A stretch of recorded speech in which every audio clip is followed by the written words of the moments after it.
నమస్కారం, సుఖీభవకు స్వాగతం. ఈరోజు సుఖీభవలో పిల్లల్లో టాన్సిల్ల వాపు సర్జరీ తప్పదా, పొట్ట దగ్గర కొవ్వు తగ్గాలా, దెబ్బతిన్న ముక్కును సరిచేయొచ్చా, కరోనా టీకాలు, సాధారణ సందేహాలు, ఇంకా హెల్త్ టిప్. వ్యాధులు బాధల నుంచి మనల్ని కాపాడే యంత్రాంగమే ఒక్కోసారి మనకు చికాకుల్ని తెచ్చిపెడుతూ ఉంటుంది. మన నోట్లో ఉండే టాన్సిల్ల వాపు అలాంటి సమస్యే. హానికారకాలైన వైరస్లు, బ్యాక్టీరియాలను అడ్డుకుని వాటితో పోరాడే క్రమంలో ఒక్కోసారి టాన్సిల్లకు కూడా ఇన్ఫెక్షన్లు సోకుతుంటాయి. ఇలాంటప్పుడు గొంతులో తీవ్రమైన నొప్పితో పాటు ఒకటే మంటగా ఉంటుంది. పిల్లల్లో ఈ బాధలు మరింత ఎక్కువగా ఉంటాయి. పిల్లల్లో టాన్సిల్ల వాపు ఉన్నప్పుడు చాలామంది సర్జరీకి మొగ్గు చూపుతూ ఉంటారు. నిజానికి అన్నిసార్లు టాన్సిల్ల వాపుకు సర్జరీ అవసరం లేదంటారు నిపుణులు. పిల్లల్లో టాన్సిల్ల వాపు గురించిన పూర్తి వివరాల్ని ఇప్పుడు తెలుసుకుందాం.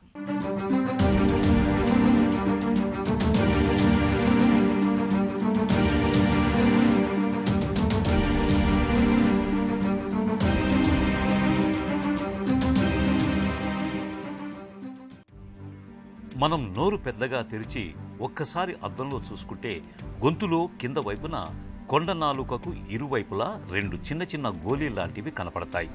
చూడండి, ఇవే టాన్సిల్స్. ఇవి గొంతులో మనకు రక్షణగా నిలిచే నిర్మాణాలు.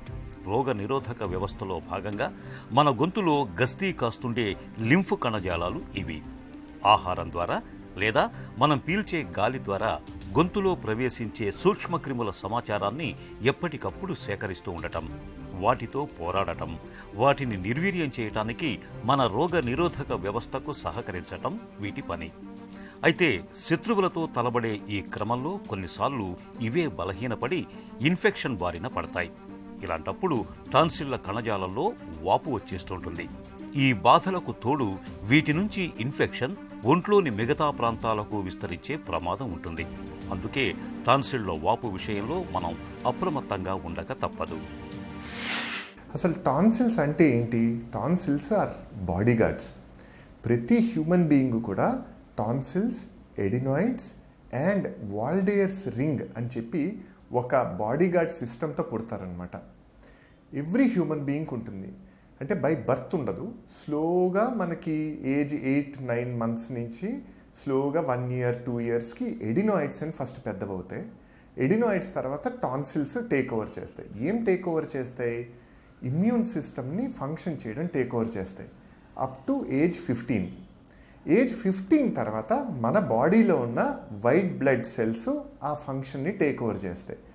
అయితే చిన్న ఏజ్లో దాని ఫంక్షన్ చాలా ఇంపార్టెంట్. అంటే ఎస్పెషలీ 1 year 2 years దగ్గర నుంచి ఏజ్ 15 వరకు వాటి యొక్క ఫంక్షన్ ఏంటి? మనం పీల్చే గాలిని ఫిల్టర్ చేసి దానికి యాంటీబాడీస్ తయారు చేయడం అన్నది దాని యొక్క మెయిన్ ఫంక్షన్. సో ఎవ్రీ చైల్డ్కి, ఎవ్రీ హ్యూమన్ బీయింగ్కి టాన్సిల్స్ అండ్ ఎడినాయిడ్స్ ఉండడం ముఖ్యం. నా కొంతమంది పిల్లల్లో అది రికరెంట్గా ఇన్ఫెక్ట్ అవుతూ ఉంటుంది. అంటే ఇన్ఫెక్షన్ అంటే ఏంటి ఉండాలి? టెంపరేచర్ ఉండాలి. చూసినప్పుడు టాన్సిల్ థ్రోట్ లోపల వైట్ స్పాట్స్ కానీ దాని మీద ఒక వైట్ పూతలా కానీ వస్తే దాన్ని ఇన్ఫెక్షన్ అంటాం. ఓన్లీ పూత ఒక్కటే ఉన్నా ఆర్ లోపల దాని మీద చిన్న స్పాట్స్ ఉన్నా దాన్ని సిగ్నిఫికెంట్గా తీసుకోకూడదు. ఎప్పుడైతే స్పాట్స్ దాని మీద మెంబ్రేన్ అంటాం, అంటే పూత లాంటిది వచ్చి దాంతోపాటు ఫీవర్ వచ్చి నెక్లో ఇక్కడ కనుక స్వెల్లింగ్స్ ఉంటేనే అప్పుడే దాన్ని టాన్సిలైటిస్ అంటాం. టాన్సిల్స్ ఉబ్బటం, వాపు రావటం, ఇన్ఫెక్షన్లు సోకటం వంటి సమస్యలు చిన్నపిల్లల్లోనే ఎక్కువగా కనపడుతూ ఉంటాయి. ముఖ్యంగా బడిలోనో, ఆటల్లోనో ఇతరుల నుంచి వీరికి బ్యాక్టీరియా, వైరస్ల వంటివి తేలికగా సంక్రమించి గొంతు నొప్పితో బాధలు మొదలవుతాయి. ఇలా స్ట్రెప్టోకాకస్ వంటి బ్యాక్టీరియాల వల్ల కూడా వస్తుంటుంది. ఈ టాన్సిల్స్ అనేవి ఆరోగ్యంగా ఉన్నప్పుడే మనల్ని జబ్బుల నుంచి కాపాడతాయి. వీటికి ఇన్ఫెక్షన్ వస్తే వీటి నుంచి ఆ ఇన్ఫెక్షన్ శరీరంలోని ఇతర భాగాలకు వ్యాపించే ప్రమాదం ఉంటుంది. అరుదుగా కొందరికి కీళ్లు, గుండె కవాటాల వంటి వాటిని కూడా దెబ్బతీసే ప్రమాదకరమైన రుమాటిక్ జ్వరం రావచ్చు. కిడ్నీలకు ఇన్ఫెక్షన్ రావచ్చు. కొందరికి కడుపులోని లింఫ్ కణజాలం వాచి కడుపు నొప్పి వంటివి వస్తాయి. అందువల్ల టాన్సిల్స్ ఇన్ఫెక్షన్లను తేలికగా తీసుకోవటం తగదు. చైల్డ్కి స్లీప్ చాలా గుడ్గా ఉండాలండి. అట్లీస్ట్ 9 to 12 hours స్లీప్ ఉండాలి. ఏజ్ని బట్టి అది. సో ఈ ఎడినాయిడ్స్ టాన్సిల్స్ అడ్డుండడం వల్ల ముక్కులోంచి గాలి సరిగ్గా వెళ్ళట్లేదు కాబట్టి మౌత్ బ్రీత్ చేయడం వల్ల ఫేస్ గ్రోత్లో తేడా రావడం కానీ, టీత్ డెవలప్మెంట్లో తేడాలు రావడం కానీ, మెడ ఇలా పెట్టుకొని పడుకోవడం వల్ల జా డెవలప్మెంట్ కానీ ఉండదు. అదొక స్కెలిటల్ ఫ్రేమ్వర్క్ మీద ఎఫెక్ట్ అయితే, రెండో ఎఫెక్ట్ లంగ్ అండ్ హార్ట్ మీద పడుతుంది.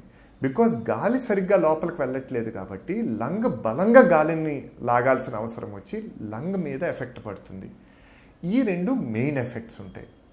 థర్డ్ ఇంపార్టెంట్ ఎఫెక్ట్ ఏంటంటే అవుతుందంటే lack of growth. Child growth సరిగ్గా ఉండకపోవడం వల్ల మనకి ఫేషియల్ ఫీచర్స్లో గ్రోత్ రావడం, స్టంటెడ్ గ్రోత్ రావడం, టాల్ అవ్వకపోవడం, వెయిట్ గెయిన్ అవ్వకపోవడము ఒకటైతే, ఫేస్ డెవలప్మెంట్ లేకపోవడం వల్ల ఎయిర్వే కూడా నేరో అయిపోయి ఒక విషస్ సైకిల్ కింద తయారై మనకు ప్రాబ్లమ్స్ క్రియేట్ చేస్తుంటాయి. టాన్సిళ్ల వాపు, ఇన్ఫెక్షన్ బయటకు కనపడుతుంది కాబట్టి వైద్యులు ఆ లక్షణాల ఆధారంగా నిర్ధారిస్తారు. మరీ తరచూ వేధిస్తూ ఉంటే గొంతు నుంచి దూది పుల్లతో స్రావాలను సేకరించి కల్చర్ పరీక్ష ద్వారా ఇన్ఫెక్షన్కు కారణమవుతున్న సూక్ష్మక్రిమి ఏమిటన్నది గుర్తిస్తారు. ముఖాన్ని ఒక పక్కగా ఉంచి ఎక్స్రే తీస్తారు. టాన్సిళ్లు వాపు వచ్చి బాధలు తీవ్రంగా ఉన్నప్పుడు ముందుగా గొంతు నొప్పి, జ్వరంను తగ్గించే మందులు వాడాల్సి ఉంటుంది. వీటితో పాటు ఇన్ఫెక్షన్లను అదుపు చేయుటకు యాంటీబయాటిక్స్ను వాడాలి.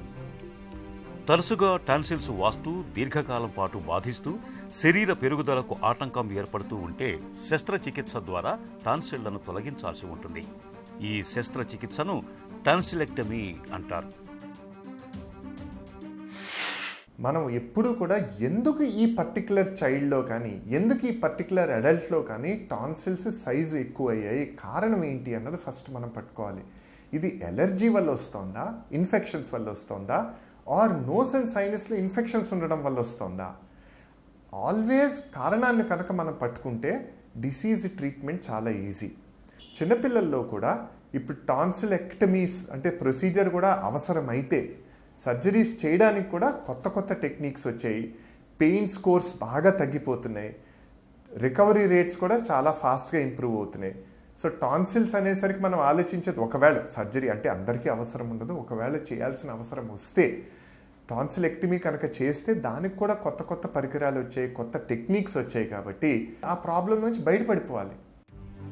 టాన్సిల్స్ వాపు వచ్చి ఇన్ఫెక్షన్కు గురైనప్పుడు వెంటనే యాంటీబయాటిక్స్ వాడాల్సిన పని లేదు. ముందు 2-3 రోజుల పాటు విశ్రాంతి తీసుకోవాలి. జ్వరం, గొంతు నొప్పి తగ్గేందుకు పారాసెటమాల్ మాత్రల్ని వేసుకోవటం మేలు. చాలాసార్లు వీటితోనే లక్షణాలు తగ్గుముఖం పడతాయి. ఒకవేళ తగ్గకుండా బాధలు మరింత తీవ్రం అవుతుంటే డాక్టర్ల పర్యవేక్షణలో పెన్సిలిన్, అమాక్సిసిలిన్, కోమాక్సిక్లోవ్ వంటి యాంటీబయాటిక్స్ని వాడాల్సి ఉంటుంది. వీటితో 5-6 రోజుల్లోనే టాన్సిళ్ల ఇన్ఫెక్షన్లు అదుపులోకి వచ్చేస్తాయి.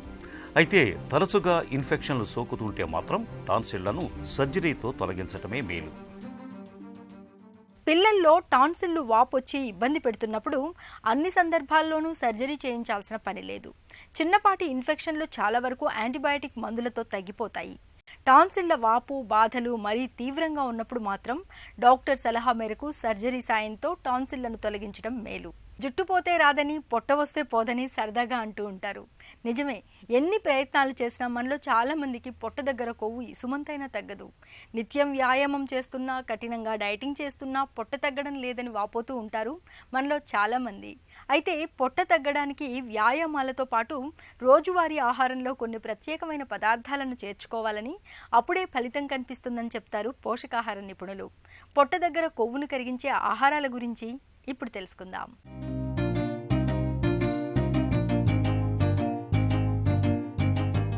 జానెడు పొట్ట కోసం అహర్నిశలు శ్రమిస్తాం. కానీ అదే పొట్టలో అతిగా ఆహారం వేశామో ఇక ఇబ్బందే. ఫాస్ట్ ఫుడ్, చిరుతిళ్లు వంటివి ఏం తిన్నా అవి కొవ్వు రూపంలో పొట్ట చుట్టూ పెరిగిపోతాయి. కొవ్వును తగ్గించడం కోసం కొందరు వ్యాయామాలు చేస్తే మరికొందరు తినడం మానేస్తుంటారు. ఈ కొవ్వుని కరిగించుకోవడానికి తినడం మానేయడం పరిష్కారం కాదు. కొన్ని ఆహార పదార్థాలు తినడం అలవాటు చేసుకుంటే కొవ్వు కరిగి సన్నబడతారని నిపుణులు చెబుతున్నారు. ముఖ్యంగా రోజూ తినే ఆహారంలో కాస్త మిరపకాయల కారం ఎక్కువగా ఉండేలా చూసుకోవాలి. ఇందులోని క్యాప్సియసిన్ జీవక్రియను పెంచడంతో పాటు పొట్ట వద్ద ఉండే కొవ్వును కరిగించేస్తుంది. అలాగే జీర్ణ సమస్యల్ని నయం చేస్తుంది. అలాగే తరచూ చేపల్ని తినడం అలవాటు చేసుకోవాలి. ముఖ్యంగా సాల్మన్ చేపల్లో ఒమేగా 3 ఫ్యాటీ యాసిడ్స్ ఉంటాయి. ఇవి కొవ్వు పదార్థాలను కరిగించే ఎడిపోగక్టిన్ అనే హార్మోన్ పనితీరును పెంచుతాయి. తద్వారా అనవసరమైన కొవ్వు కరిగిపోతుంది. కాబట్టి అప్పుడప్పుడు సాల్మన్ చేపల్ని తింటూ ఉండాలి. మనలో చాలా మంది గుడ్డులోని పచ్చసొనను తినకుండా వదిలేస్తుంటారు. నిజానికి పచ్చసొనలో ఉండే కొలిన్ అనే పోషకం కొవ్వును కరిగించడానికి దోహదపడుతుందని పరిశోధకులు పేర్కొంటున్నారు. కాబట్టి పొట్ట దగ్గర కొవ్వును కరిగించుకునేందుకు గుడ్డులోని పచ్చసొనను తినడాన్ని అలవాటు చేసుకోవాలి. ఇక పొట్ట దగ్గర కొవ్వును కరిగించడంలో అవకాడో పళ్ళు ఎంతగానో ఉపయోగపడతాయి. ఈ పండ్లలో మనిషికి అవసరమయ్యే కొవ్వు మాత్రమే ఉంటుంది. ఈ పండ్లను భోజనంతో పాటు తీసుకుంటే కడుపు నిండడంతో పాటు అనవసర కొవ్వులు పేరుకుపోకుండా నిలువరిస్తుంది. ఇక రోజువారీ ఆహారంలో దాల్చిన చెక్క తప్పకుండా ఉండేలా చూసుకోవాలి. ఇందులోని సిన్నమాల్టహైడ్ మనిషిని సన్నబడేలా చేస్తుంది. ఇక పొట్టను తగ్గించడంలో అరటి పండ్లు కూడా ఎంతగానో సహాయపడతాయి. అలాగే చిలకడ దుంపల్లోని కెరటోనాయిడ్స్ యాంటీ ఆక్సిడెంట్లుగా పనిచేస్తూ రక్తంలో చక్కెర స్థాయిని, ఇన్సులిన్ని నియంత్రిస్తాయి. తద్వారా తిన్న పదార్థాలు కొవ్వుగా మారకుండా చేస్తాయి. బ్లూబెర్రీస్ కూడా యాంటీ ఆక్సిడెంట్లుగా పనిచేస్తూ కొవ్వు ఏర్పడకుండా అడ్డుకుంటాయి. మార్కెట్లో ప్రత్యేకంగా లభించే గ్రీక్ యోగర్ట్ను తినడం అలవాటు చేసుకోవాలి. అందులో ఉండే ఫెనిలలానైన్ అనే అమినో యాసిడ్ ఆకలిని ప్రేరేపించే హార్మోన్లను నిలువరిస్తుంది. దీనివల్ల త్వరగా ఆకలి అనిపించదు. ఇది మనిషి బరువు తగ్గడానికి ఉపయోగపడుతుంది. ప్రమాదాల్లో గాయపడ్డప్పుడు, ముఖ్యంగా ముఖానికి దెబ్బలు తగిలినప్పుడు ముక్కు ఆకృతి కూడా దెబ్బతినిపోతూ ఉంటుంది. ముక్కు తీరుతెన్నులు పూర్తిగా మారిపోతుంటాయి. ఇలాంటప్పుడు దెబ్బతిన్న ముక్కు ఆకృతిని సరిచేయడానికి ఇవాళ ఆధునిక వైద్యంలో చక్కటి చికిత్సలు అందుబాటులో ఉన్నాయి. రైనోప్లాస్టీ సర్జరీ చేయించుకోవడం ద్వారా ప్రమాదంలో దెబ్బతిన్న ముక్కును తిరిగి మునుపటిలాగే చక్కగా తీర్చిదిద్దుకోవచ్చు. రైనోప్లాస్టీ సాయంతో దెబ్బతిన్న ముక్కును ఎలా సరిచేస్తారో ఇప్పుడు తెలుసుకుందాం. ఈ నోస్ రికన్స్ట్రక్షన్ అనేది కామన్గా ఇప్పుడు జరుగుతూ ఉంటాయి. అంటే ఫస్ట్ యాక్సిడెంట్స్, సెకండ్ థింగ్ ఏదైనా క్యాన్సర్ల వల్ల కానీ, మూడోది కంజనరల్ డిఫెక్ట్స్ అనమాట. అంటే పుట్టుకతోటే వచ్చే defects which are relatively rare. Only nose దగ్గర ఏదైనా తక్కువ అనేది వస్తే దాన్ని కూడా చేయవచ్చు అనమాట. నోస్లో యూజువల్గా డిఫెక్ట్స్ ఏంటంటే మేము 3 రకాలుగా డివైడ్ చేసుకుంటాం. Upper third, middle third, lower third. అంటే టిప్ రీజన్, ఈ బయట దీన్నే మనం ఎలా అంటాం అనమాట, ఈ టిప్ రీజన్. అలాగే సెంట్రల్ డిఫెక్ట్స్, పైన సైడ్ డిఫెక్ట్స్, ఇది ఒకటి. రెండోది ఏం పార్ట్ పోయింది, స్కిన్ పోయిందా, దాంట్లో కార్టిలేజెస్ పోయినాయా, మూడోది లైనింగ్ పోయిందా ఇన్సైడ్ దాన్ని. దీన్ని బట్టి ఇంకొక రకం టైప్ ఆఫ్ అనమాట. సో ఈ రెండింటిని మిక్స్ చేసుకుంటా ఏ పార్ట్లో ఏది పోయింది దాన్ని బట్టి చూసుకుని కొన్ని రకాల రికన్స్ట్రక్టివ్ మెథడ్స్ ఉన్నాయన్నమాట. వెరీ స్మాల్, పైనే పోయింది, ఓన్లీ స్కిన్ లేయర్సే, ఎక్కడ పోయినా కానీ పర్లేదు అనుకుంటే ఫుల్ థిక్నెస్ స్కిన్ గ్రాఫ్టింగ్ అనేది ఒక చాయిస్ అనమాట. సో నెక్స్ట్ ఈ సెంట్రల్ పార్ట్లో, పై పార్ట్లో, అప్పర్ 1/3లో సెంట్రల్ పార్ట్ పోతే, సెంట్రల్ పార్ట్లో ఏది యూజువల్గా పోయినా కానీ ఈ పార్ట్ల వరకు పైనుంచి ఇక్కడి నుంచే మనం టిష్యూ తీసుకోవచ్చు అనమాట. దీని నుంచి లూజ్ టిష్యూ కొంత అందరికీ ఉంటుందన్నమాట. అలాగే ఇక్కడ లైన్స్ ఏర్పడతాయి కొంతమందికి. సో దీన్ని మేము బేస్ చేసుకుని ఒక ట్రయాంగులర్ ఫ్లాప్ని అంటాం అనమాట. గ్లెబెల్లార్ అని, గ్లెబెల్లార్ రీజియన్ అంటాం, దీన్ని గ్లెబెల్లార్ ఫ్లాప్స్ అంటాం. అలాగే ఇంకా కొంచెం కిందకి దించితే ఇలాగ డిసెండ్ చేసి స్కిన్ని దానికి సూచర్ చేస్తాం అనమాట. ఆ డిఫెక్ట్ని సూచర్ చేసి ఈ పైన వచ్చే డిఫెక్ట్ని క్లోజ్ చేస్తాం. సో గీతలు ఉంటాయండి, స్కార్ లేకుండా ఏ ఆపరేషన్ అనేది జరగదు. బట్ యూజువల్గా ఫేస్లో స్కార్ అనేది చాలా బాగా హీల్ అవుతుంది, అంత మనకి ఇబ్బంది ఉండదు అనమాట. సో అలాగే నెక్స్ట్ ఈ టిప్ దగ్గర డిఫెక్ట్స్. ఇది టిప్ దగ్గర డిఫెక్ట్స్ కొంచెం కష్టం కాబట్టి ఇంకా కొంచెం ఏదైనా పక్క నుండి ఫ్లాప్స్ తీసుకొస్తాం అన్నమాట. సో ఈ విధంగా నోస్ చిన్న డిఫెక్ట్ కానించి పెద్ద డిఫెక్ట్ ఏదైనా సరే మనం రికన్స్ట్రక్ట్ చేసి మళ్ళీ నియర్ నార్మల్ తీసుకురావచ్చు. అంటే పర్ఫెక్షన్ అనేది కొంచెం కష్టం అవ్వచ్చు, బట్ నియర్ నార్మల్ స్టేజ్కి మనం తీసుకురావచ్చు అన్నమాట. రైనోప్లాస్టీ ముక్కు ఆకృతిని మనం కోరుకున్నట్లుగా తీర్చిదిద్దే అత్యాధునిక ప్లాస్టిక్ సర్జరీ. గద్ద ముక్కు, చప్పిడి ముక్కు, గ్రహణం మొర్రి కారణంగా ముక్కు ఆకృతి బాగోలేకపోవడం, ప్రమాదాలు, వ్యాధుల కారణంగా ముక్కు ఆకృతిలో వచ్చే లోపాలు, వీటన్నింటికి ఇవాళ రైనోప్లాస్టీ సర్జరీ చేయడం ద్వారా చక్కగా సరిచేయొచ్చు. ప్రపంచవ్యాప్తంగా కరోనా టీకాల హడావిడి పెరిగింది. మన దగ్గర ఇప్పటికే ఫ్రంట్ లైన్ వారియర్స్కి టీకాల పంపిణీ చేపట్టారు. త్వరలోనే 50 ఏళ్లు పైబడిన వారికి, ఆ తర్వాత మిగిలిన వయసు వారికి టీకాల్ని అందించడానికి సన్నాహాలు జరుగుతున్నాయి. అయితే ప్రస్తుతం అందుబాటులోకి వచ్చిన కరోనా టీకాల గురించి, వాటి సామర్థ్యం గురించి సామాన్య జనంలో అనేక సందేహాలు తలెత్తుతున్నాయి. టీకాలను ఎప్పుడు ఎలా తీసుకోవాలి, టీకా కోసం ఎలా రిజిస్ట్రేషన్ చేసుకోవాలి, టీకా తీసుకునే రోజు ఎలాంటి జాగ్రత్తలు తీసుకోవాలి, ఈ నేపథ్యంలో కరోనా టీకాల గురించిన సాధారణ సందేహాల గురించి డాక్టర్ని అడిగి ఇప్పుడు తెలుసుకుందాం.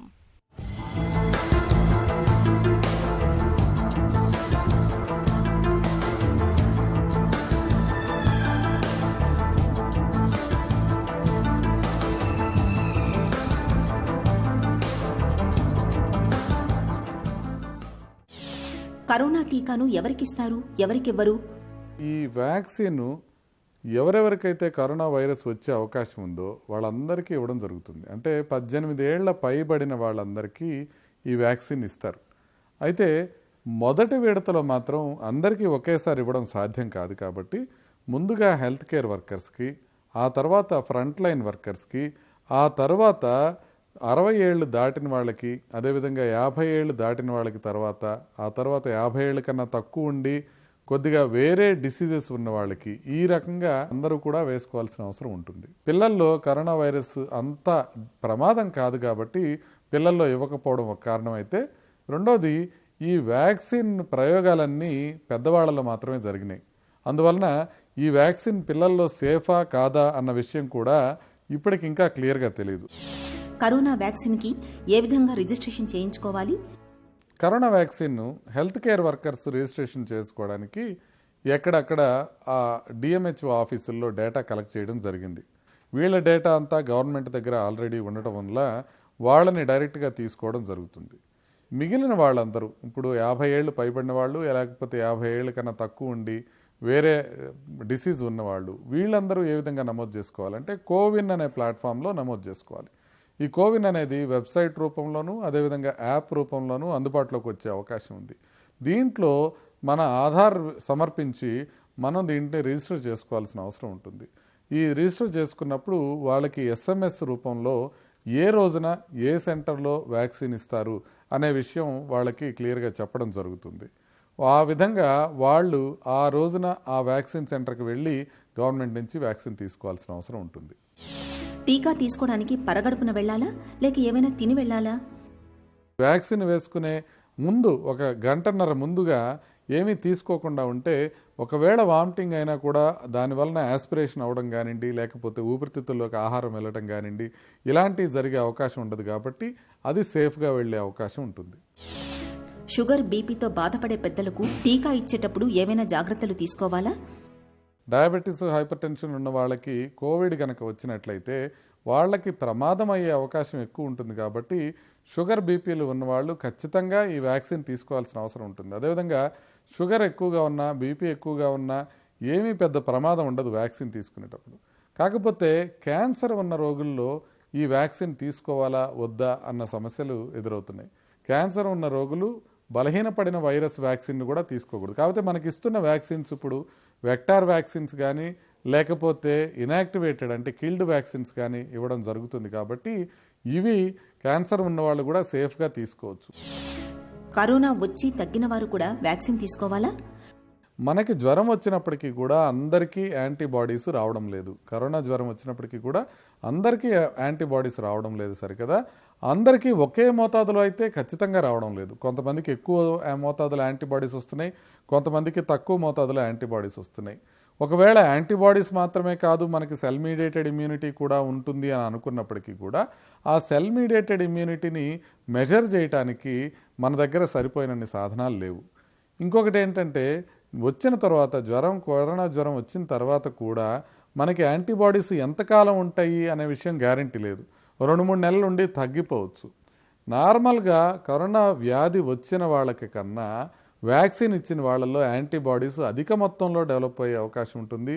అది కూడా యూనిఫామ్గా, క్రమబద్ధంగా డెవలప్ అయ్యే అవకాశం ఉంటుంది. కాబట్టి జ్వరం వచ్చి తగ్గిపోయిన తర్వాత, కోవిడ్ జ్వరం వచ్చి తగ్గిపోయిన తర్వాత కూడా వ్యాక్సిన్ తీసుకోవడం అనేది మంచిది. టీకా తీసుకున్న తర్వాత దుష్ఫలితాలు ఏమైనా ఎదురవుతాయా? వ్యాక్సిన్ తీసుకున్న తర్వాత చాలామందికి సైడ్ ఎఫెక్ట్స్ వచ్చే అవకాశం ఉంటుంది. కాకపోతే ఈ సైడ్ ఎఫెక్ట్స్ మెజారిటీ చాలా తక్కువ సైడ్ ఎఫెక్ట్స్ కింద లెక్క వస్తాయి. అంటే ఎక్కువ ప్రమాదకరమైన సైడ్ ఎఫెక్ట్స్ కావు. చాలా చిన్న చిన్న తేలికపాటి సమస్యలు వచ్చే అవకాశం ఉంటుంది. కొద్దిగా ఇంజెక్షన్ ఇచ్చిన చోట నొప్పి రావడం కానివ్వండి, కొంచెం జ్వరం రావడం కానివ్వండి, కొంతమందికి తలనొప్పి లేకపోతే వాంతులు రావడం కానివ్వండి, బాడీ పెయిన్స్ రావడం కానివ్వండి, కొంత చలి రావడం కానివ్వండి, ఇలాంటివి జరిగే అవకాశం ఉంటుంది. వ్యాక్సిన్ తీసుకున్న తర్వాత జ్వరం ఎక్కువగా ఉంటే మాత్రమే పారాసిటమాల్ వేసుకోవాలి. లేకుండా ముందుగానే ప్రివెంటివ్గా పారాసిటమాల్ వేసుకోవడం అనేది మంచిది కాదు. అదేవిధంగా ఈ చిన్న చిన్న సమస్యలు ఉన్నప్పటికీ కూడా ఆ డాక్టర్ గారు ఎవరైతే ఉన్నారో వాళ్ళకి ఇన్ఫామ్ చేయడము, తర్వాత ఇంకా ఎక్కువ సైడ్ ఎఫెక్ట్స్ ఏమన్నా వస్తే కనుక హాస్పిటల్లో అడ్మిట్ కావడము చేయాల్సిన అవసరం ఉంటుంది. కానీ సీరియస్ సైడ్ ఎఫెక్ట్స్, హాస్పిటల్లో అడ్మిట్ అవ్వాల్సిన అవసరం వచ్చేంత సైడ్ ఎఫెక్ట్స్ చాలా చాలా తక్కువ మందికే రావడం జరిగినాయి. కరోనా టీకాలు ఎంతవరకు సమర్థంగా పనిచేస్తాయి? మనకి 2 రకాల వ్యాక్సిన్స్ అందుబాటులోకి వస్తున్నాయి. ఒకటి కోవిషీల్డ్ వ్యాక్సిన్, ఇంకొకటి Covaxin. Covishield vaccine AstraZeneca, Oxford సంయుక్తంగా తయారు చేసిన వ్యాక్సిన్. ఇది వైరల్ వెక్టార్ బేస్డ్ వ్యాక్సిన్. అంటే చింపాంజీ అడినో వైరస్లోకి కరోనా వైరస్ జెనెటిక్ పదార్థాన్ని ప్రవేశపెట్టి దాన్ని ఇంజెక్షన్ రూపంలో ఇచ్చేది. దీనికి ఎఫికసీ ఎంతవరకు ఉంటుంది అని అంటే సుమారుగా 70% వరకు ఇది ప్రభావశీలంగా పనిచేస్తుంది.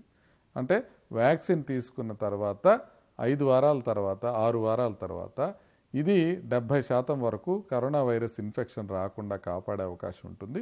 అదేవిధంగా సీరియస్ ఇన్ఫెక్షన్ రాకుండా సుమారుగా 100% కాపాడే అవకాశం ఉంటుంది. అదేవిధంగా కోవాక్సిన్ అనేది ఫేజ్ 1, ఫేజ్ 2 ట్రయల్స్లో 90% పైగా ప్రభావశీలత చూపించడం జరిగింది. కరోనా టీకా తీసుకున్న తర్వాత మాస్క్ ధరించడం మానేయచ్చా?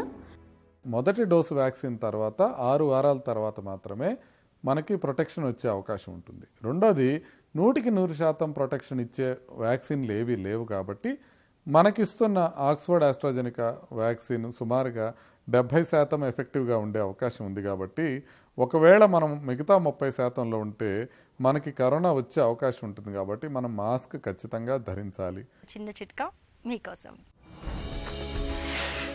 కడుపులో నొప్పి, మంట, ఉబ్బరంతో బాధపడుతున్నప్పుడు అర చెంచాడు జీలకర్ర లేదా వామును బాగా నమిలి మింగండి. పొట్టలో వేధించే బాధల నుంచి మంచి ఉపశమనం దొరుకుతుంది. సుఖీభవ కార్యక్రమానికి సంబంధించిన మీ విలువైన సూచనలు, సలహాల్ని వెంటనే మాకు రాయండి. మా చిరునామా Sukhibhava, ETV, Ramoji film city, Hyderabad 501512 లేదా sukhibhava@etv.co.in కు ఈమెయిల్ చేయండి.